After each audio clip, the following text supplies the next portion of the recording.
Bonjour, bienvenue dans ce tutoriel où nous allons parler de transmission de puissance à travers les poulies et les courroies.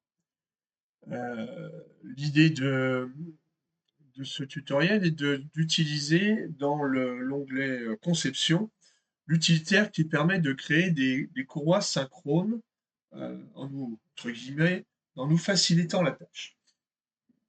Alors pour cela, on va utiliser un support que vous trouverez en lien avec cette vidéo. Ce support, je l'ai placé dans un ensemble et cet ensemble, je l'ai sauvegardé. J'ai pris la précaution, avant de faire cela, de déclarer un projet, dans le dossier dans lequel je vais travailler. Ce qui veut dire que si je fais ouvrir, je retrouve ma souris, si je fais ouvrir, eh bien, je suis bien dans le dossier courroie dans lequel je veux travailler. Donc, je vous recommande de déclarer votre projet correctement, on a vu ça ensemble dans les vidéos précédentes, puis de placer le support de poulie tel qu'il est actuellement, et nous allons pouvoir commencer de travailler une fois que vous aurez bien entendu sauvegardé. Pourquoi est-ce que c'est important de déclarer un projet ici? Parce que, comme bien souvent, dans l'onglet conception, l'utilitaire va automatiquement créer des dossiers et des fichiers à l'enregistrement. Et c'est la manière la plus simple de les retrouver que de savoir dans quel projet et donc dans quel dossier on a rangé tout ça. Avant de pouvoir travailler avec l'utilitaire, je sais par avance qu'il va me falloir un plan médian par rapport à mon support. Je vais donc mesurer ici cette cote pour savoir que la largeur du support est de 25 millimètres et je vais pouvoir créer un plan parallèle au bord à -25 divisé par 2. Voilà, j'ai un plan qui passe au milieu.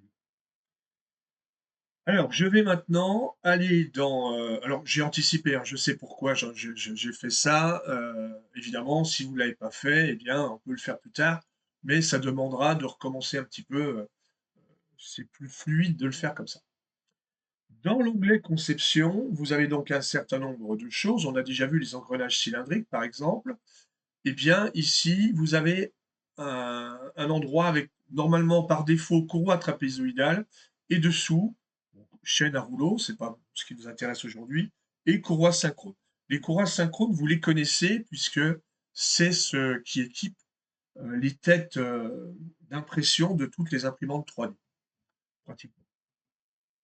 Alors, il existe plutôt plusieurs types de courroies synchrones. Avec le support que j'ai fait, on va partir sur une courroie synchrone T2,5.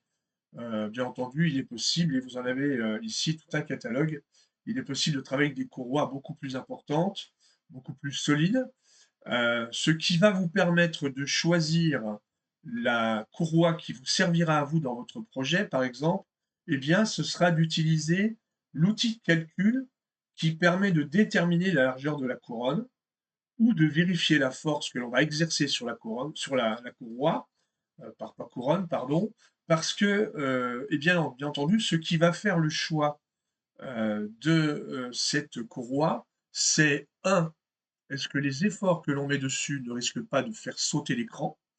Et deux, est-ce que les efforts que l'on va engendrer sur la courroie ne risquent pas de la faire casser? Alors, il y a des abacs que vous pouvez trouver sur internet qui permettent de faire des calculs de résistance de courroie.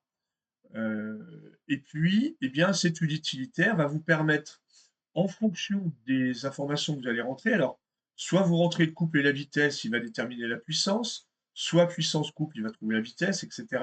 Donc, vous pouvez choisir l'entrée que vous allez mettre. Vous pouvez donc renseigner, par exemple, ici, la puissance de votre moteur et la vitesse à laquelle vous allez faire tourner votre moteur, et ça va vous donner, eh bien, le couple qui va être transmis dans la courroie, et ainsi, eh bien, savoir si, quand vous cliquez sur calculer, si ça se met en rouge, eh bien, c'est que la courroie que vous avez choisie est trop légère. Les courroies synchrones peuvent être placées sans tendeur, à condition de respecter exactement la cote voulue. Ici, cette cote sera mise avec un facteur de tension de 1,2. Donc normalement, on devrait avoir, heu, un système qui ne va pas «dérailler» entre guillemets. Il est toujours possible de rajouter un tendeur, qui est un simple cylindre qui va tourner, que l'on met, en pression contre la courroie, côté opposé au cran, de façon à, maintenir, une tension optimum. Pour ce qui nous concerne aujourd'hui, on va se contenter de mettre nos 2 poulies avec une courroie placée à la bonne distance et nous allons voir si cela peut suffire et observer un rapport de transmission. Alors, dans un premier temps, on demande un plan qui soit parallèle aux poulies. Je vais choisir le plan de la face avant de mon support. Alors évidemment, là actuellement, mes 2 poulies sont, complètement à l'intérieur, c'est pas très satisfaisant. Je vais les décaler de 12 millimètres à peu près, mais on verra tout à l'heure qu'on changera tout ça, c'est juste pour être en dehors de la matière. On a la possibilité ici de choisir le nombre de crans et je vais choisir 40 en bas et 20 en haut. L'idée est d'avoir une poulie motrice ici qui va entraîner une poulie un peu plus petite, qui a donc moitié moins dedans et on va regarder si, cela donne un résultat satisfaisant. La largeur, de la courroie est de 4 millimètres. Bon, c'est une petite courroie bien sûr, bien entendu, on pourrait avoir à changer cette valeur, si on avait une résistance, insuffisante. Pour la première, je vais donc dire qu'elle est virtuelle et qu'elle est placée dans l'axe de ce cylindre, de cet alésage. Et je vais lui dire que je vais prendre une poulie avec deux flancs protégés qui vont empêcher que la courroie ne puisse déjanter. Si je le fais ici, je ne suis pas obligé de le faire pour l'autre. Euh, c'est la précaution si on le fait aussi, mais ça ne serait pas nécessaire puisqu'elle va rester dans cette zone ici. Pour la deuxième, je vais lui dire aussi qu'elle est virtuelle et je vais lui préciser, par contre, moi évidemment c'était déjà tout prêt, mais que par contre, eh bien, je veux qu'elle suive une direction précise et cette direction précise, c'est le fameux plan dont je vous ai parlé tout à l'heure. Voilà, j'ai cliqué dessus et donc maintenant ma poulie n'a plus le choix d'être ailleurs que alignée avec un centre, avec un axe coplanaire au plan collinaire, au plan pardon, qui est actuellement sélectionné en violet. Voilà. Donc en faisant ça, eh bien, je réalise, la disposition. On peut voir donc, on passe d'un cran à un autre et si on observe la courroie, là on a 114 dents sur la courroie et ici on passe à 106. Vous voyez qu'on a un nombre entier, qui est recalculé à chaque fois. Voilà, je suis pratiquement satisfait. Ici, vous avez la possibilité de lui dire si vous voulez que la courroie qui va apparaître à l'écran soit, lisse ou crantée. Heu, alors si c'est uniquement pour faire une simulation, ça sert à rien de faire cranter, ça mobilise des calculs supplémentaires à Inventor pour rien. Si en revanche vous voulez imprimer cette courroie, eh bien vous choisissez des tailles et vous pourrez obtenir l'exacte courroie dont vous avez besoin en la mettant dans une matière souple, comme du TPU par exemple. Alors je vais dire OK, par exemple ici, on va dire qu'on a obtenu, une situation qui nous convient avec, je l'ai dit, 40 dents. Alors j'ai oublié des choses manifestement. Voilà, c'est pas grave, je vais faire un clic droit, je vais retourner avec modifier à l'aide de design accélérateur. J'ai oublié ici de lui dire quel était le type de, poulie que j'allais utiliser. Donc je l'ai dit, on peut, et c'est surabondant, lui dire qu'on a des embases de chaque côté ou la faire totalement lisse. ou avec un flanc d'un côté ou un flanc de l'autre. Je vais le mettre sur abondance, c'est pas grave, c'est plus joli à l'écran, mais ça n'a pas d'importance, nous sommes sur du virtuel. Voilà. Alors à partir du moment où on a fait ça, on peut observer que si je clique sur l'ensemble, je n'ai pas de mouvement possible. Alors c'est bien normal, puisque tout a été généré par, la transmission et tout est dans la même classe d'équivalence. Lorsque je vais enregistrer cela, on peut constater qu'il va y avoir création de fichiers dans mon répertoire qui correspond au nom de mon fichier. Dans le dossier Design Accelerator, il va me créer 4 éléments, la courroie, les 2 poulies et la transmission par courroie que l'on a actuellement à l'écran. Je clique sur OK et tout apparaît. Je vais donc pouvoir retourner dans Placer. Je vais aller dans mon dossier qui a été créé par Inventor et je vais rappeler ces 3 éléments. Donc je les ai maintenus, sélectionnés tous en maintenant la touche contrôle enfoncée. Je clique sur Ouvrir et les voici qui apparaissent. Alors, j'ai donc mes 2 poulies et ma courbe. Je vais supprimer l'ensemble qui était fixe et maintenant on va pouvoir disposer les éléments les uns après les autres. On peut noter d'ailleurs au passage l'écran de la courroie qui sont ici. Alors bien entendu, l'objectif de cette vidéo étant uniquement de travailler sur la conception automatique de poulies et de courroies, je ne me suis pas intéressé aux 2 liaisons pivots qui existeraient, une dans cet alésage et l'autre dans l'alésage qui va aller en face cet axe. On va simplement percer pour le mettre en place, mais bien entendu, il faudrait ici décider si nos liaisons pivots sont des liaisons sèches avec bague autolubrifiante, avec roulement, etc., etc. Et donc, on aurait une liaison complète qui nous permettrait de déclarer notre liaison pivot correctement. Ici, on va faire entre guillemets court. Je vais me contenter de placer mes deux poulies contre le plan qui est ici, et évidemment en logement par rapport à l'alésage qui est là. Et ça suffira pour l'ambition de cette démonstration. Alors, dans un premier temps, je vais placer la courroie à sa place. Et pour cela, je vais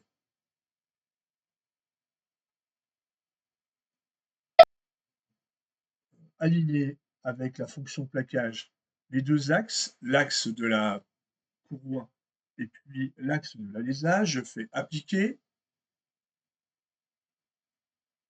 Je vais au passage bloquer le support de poulie, voilà.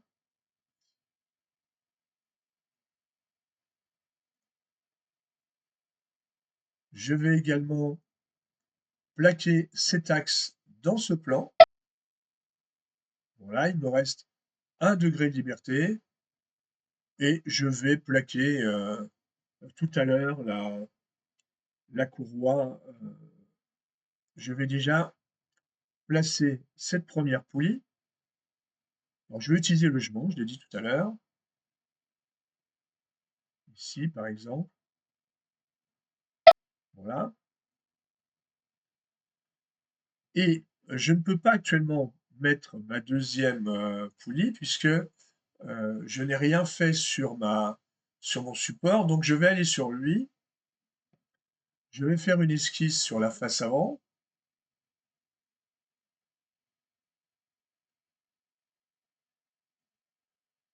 Et je vais projeter cet axe. Voilà, j'obtiens un point. Je peux percer. Alors, je vais percer à travers tout. Un diamètre, je ne sais pas, de 10 par exemple, qu'importe. Puisque je vous l'ai dit, nous n'allons pas travailler sur la liaison pivot dans le détail. En revanche, maintenant, je peux complètement positionner ma courroie, ma poulie, pardon. Voilà. Il me reste à placer au mieux ma, courroie par rapport au support.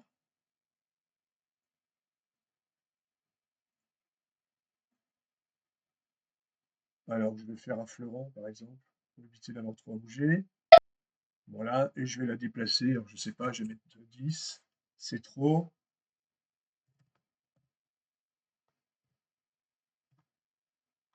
Voilà, ça me paraît convenable. Voilà. À ce stade-là, j'ai mes deux poulies qui peuvent tourner sur elles-mêmes. La courroie ne bouge plus, mais elle est surtout là d'un point de vue esthétique euh, pour pouvoir faire une mise en plan, un dessin d'ensemble euh, compréhensible qui permettrait peut-être après de faire des calculs, mais elle n'a pas d'intérêt autre pour la simulation qui va nous intéresser maintenant. Voilà, donc pour cette première partie, nous allons maintenant évidemment sauvegarder et nous allons passer à la simulation dynamique. Alors, la simulation dynamique, comme vous le savez, puisqu'on en a déjà fait plusieurs, je vais commencer par retirer, convertir automatiquement. Je vais lui dire que je ne veux pas conserver les liaisons qu'il aurait automatiquement créées et je vais les faire moi-même. De toute façon, pour l'instant, tout est à l'arrêt. Et dans convertir les contraintes, je vais lui demander de me créer une liaison pivot pour la première poulie et puis pour la deuxième aussi. Voilà, j'obtiens deux pivots et je l'ai dit tout à l'heure, j'ai l'intention d'utiliser la poulie du bas comme la poulie motrice. Il s'agit de la pivot 2. Je vais donc aller dans les degrés de liberté, enfin le degré de liberté en rotation, puisqu'il s'agit d'une liaison pivot, et je vais lui donner une vitesse constante de 360 degrés par seconde. On a déjà fait ça ensemble, rien de nouveau. Voilà, j'ai mon petit dièse qui est apparu ici, et j'ai donc ici une liaison pivot. Si je fais tourner actuellement, eh bien elle tourne et il ne se passe absolument rien d'autre. Bon. Attention à toujours bien recliquer sur cette icône pour rendre le bandeau sur le côté libre. Et je vais maintenant donc aller dans insérer une liaison. Et dans insérer une liaison, il y a la fonction courroie. Alors, la fonction courroie demande d'abord de choisir entre une courroie croisée ou une courroie droite. Et alors nous, évidemment, c'est la courroie droite, bien sûr. Et ensuite de choisir alors ce qui devrait être un diamètre nominal. Donc là, je vais prendre le dessus, le sommet des dents. On pourrait aussi peut-être prendre ce diamètre-là, quelque chose qui s'approche au mieux du diamètre de la courroie. Et pour l'origine, il s'agit de prendre un plan. Je peux prendre le plan qui est ici, par exemple. Voilà. C'est lui qui servira de référence pour les deux.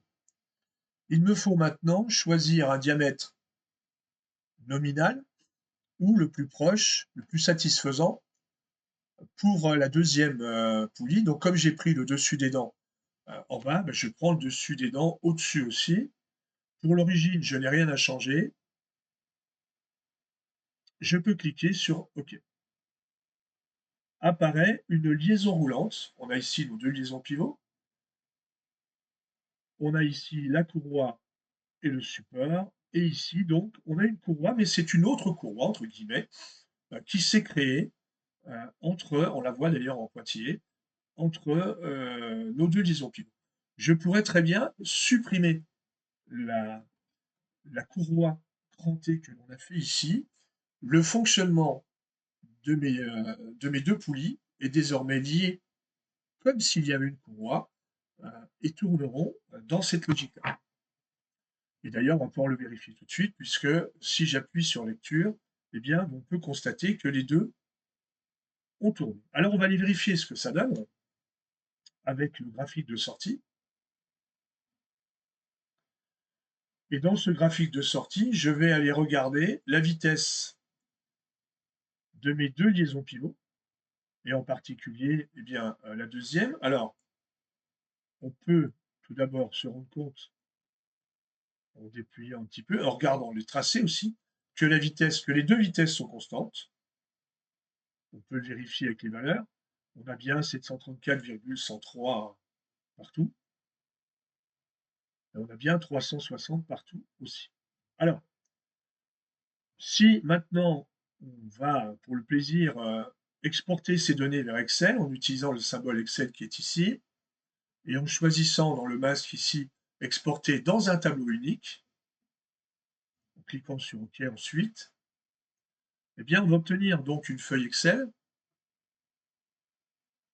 avec ce graphique, bon, il n'y a pas un grand intérêt, et puis les valeurs, l'ensemble des valeurs qui ont été prises, c'est-à-dire les 100 valeurs qui ont été prises.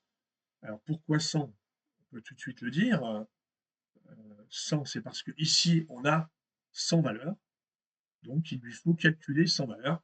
Si on met 1000 ou si on met 50, eh bien ça changera le résultat sur la feuille Excel, bien entendu. Alors on va pouvoir diviser la roue menée par la roue menante, et on obtient un rapport de 2,03. Alors c'est pas surprenant, puisque on avait 40 dents ici et 20 dents ici. Roue menante, nombre de dents Z menante sur Z menée, 40 sur 20, ça fait bien 2. Donc, à peu de choses près, le résultat est juste. Il est un petit peu décevant parce qu'il n'est pas exact. Alors, la raison pour laquelle il n'est pas exact provient du diamètre sur lequel nous avons cliqué.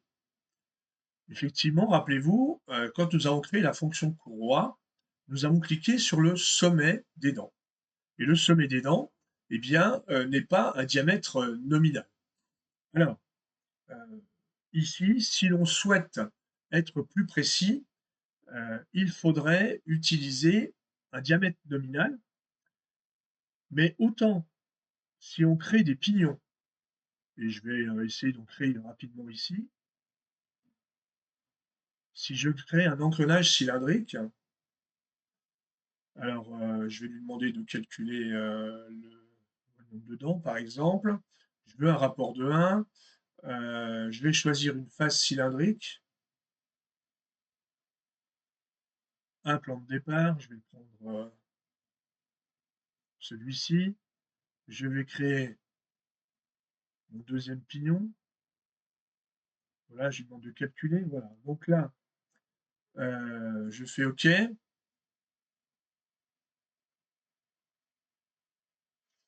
Bien, j'ai donc créé deux pignons, donc un engrenage, ils sont ici, et vous pouvez observer, si je fais un double-clic sur un de ces pignons, vous pouvez observer qu'ici, il y a un diamètre primitif qui est évidemment calculé à la création du pignon, qui est en fait un diamètre qui passe à l'endroit où les pignons sont toujours en contact, sur le point d'engrainement. Eh bien, ce diamètre primitif est caché et il suffit de le rendre visible. Et vous voyez qu'en fait, il s'agit d'une petite zone surfacique et on obtient ainsi le diamètre primitif pour un pignon. Eh bien, ça n'est pas possible avec, je supprime, j'en ai plus besoin, c'était juste pour vous montrer ça. Ça n'est pas possible avec une poulie. On a beau aller dedans, il y a plein de choses qui ont été créées, le corps de base, etc. Mais il n'y a pas de diamètre primitif. Alors, on peut aller regarder l'esquisse de la poulie de près, et puis se rendre compte que le diamètre primitif serait à peu près à mi-course ici.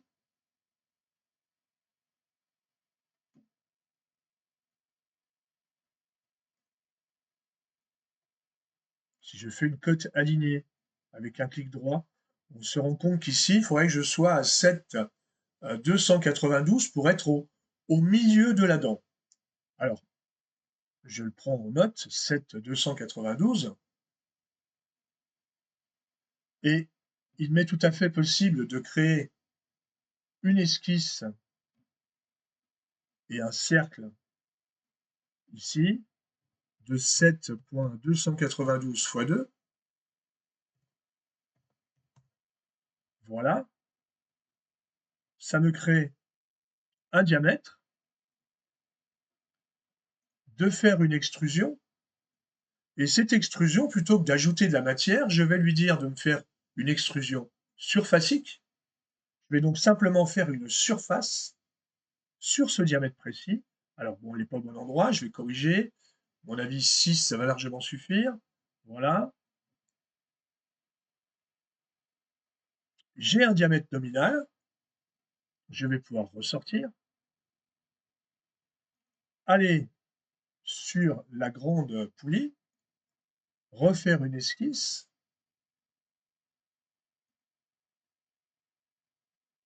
Alors cette fois-ci, ce sera 7 292 fois 4 sans doute. Voilà. Pourquoi fois 4? Parce que c'était au rayon, donc il fallait déjà le faire fois 2. Et je veux avoir ici 40 dents au lieu de 20, donc j'ai un diamètre qui est 2 fois plus grand, puisque rappelez-vous, le diamètre, c'est le module fois le nombre de dents. Il y a proportion entre les deux diamètres. Donc voilà, ça me fait un 29 198. Je vais terminer l'esquisse. Je vais refaire une extrusion surfacique dans l'autre sens sur 6 millimètres. Alors c'est un peu décevant parce que la surface est à peine visible. Donc pour un diamètre nominal, c'est un peu juste. Il a simplement fallu agrandir,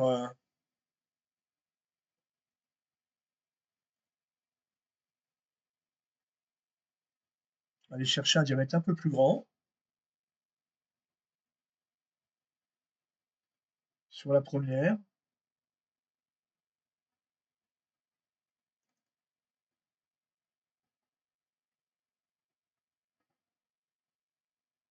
Ou alors j'ai fait une erreur dans la. Je vais vérifier. Alors, on va peut-être reprendre la même philosophie, mais sur la grande poulie, c'est-à-dire qu'on va retourner voir l'esquisse de poulie. Alors, effectivement, j'ai remis le diamètre, enfin le rayon aligné, il est de 15 244 pour être au milieu de la dent ici. Alors, corrigeons notre surface. 15,244 fois 2. On a bien ici une surface qui passe au milieu et on va aller regarder ce que cela donne en prenant cette valeur sur cette poulie.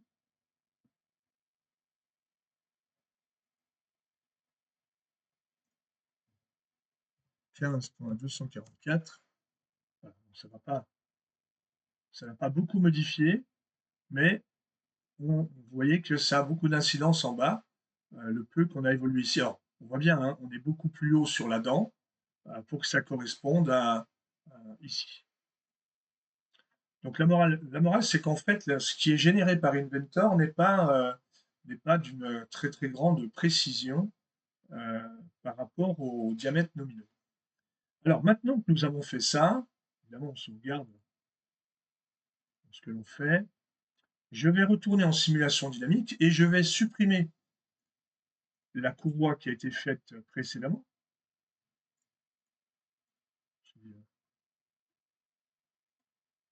Voilà, supprimer avec un clic droit. Et je vais refaire avec insérer une liaison, une courroie, mais cette fois-ci, je vais choisir le diamètre primitif. Au passage, je le referai, c'est pas grave. Si on avait pris le roulement cylindre sur cylindre, eh bien, ce sont bien sur ces deux diamètres primitifs que l'on vient cliquer pour pouvoir faire un entraînement ici. Donc, je recommence. Je prends, alors, j'étais parti pour celui du bas, le diamètre primitif, un bord sur les deux, ça n'a pas une grande importance. Et ici, je viens donc choisir mon diamètre primitif. Alors, on va relancer la simulation. Les deux ont tourné. Je vais aller dans le graphique de sortie et on voit bien que cette fois-ci, pour 360° en entrée, on a bien exactement le double, heureusement, de 720 en sortie. Voilà, donc ça permet d'avoir une plus grande précision si on vient créer soi-même, son diamètre primitif. Parfois, vous serez obligé, surtout si vous allez chercher des pignons sur GrabCAD, de créer vous-même votre diamètre primitif, parce qu'il ne sera plus, présent dans l'historique de construction, si c'est un fichier STEP ou si ça vient de SolidWorks, par exemple, et vous serez donc obligé de refaire, votre, diamètre primitif pour un pignon. Vous pouvez le faire ici aussi et donc on a pu voir grâce à ça, en simulation dynamique, un fonctionnement qui valide le rapport de transmission. Ici, on a un rapport de 2 puisque on avait 40 dents pour le moteur, pour l'arbre moteur et 20 dents pour la poulie menée. Et donc 40 sur 20, ça fait bien 2. Et on a bien un rapport de 2 en vitesse à la sortie. Voilà. On aurait pu également paramétrer des couples, des forces, pour pouvoir vérifier entièrement la chaîne de solidité de notre courroie et s'assurer que tout fonctionne bien avec les poulies. Voilà pour ce tutoriel.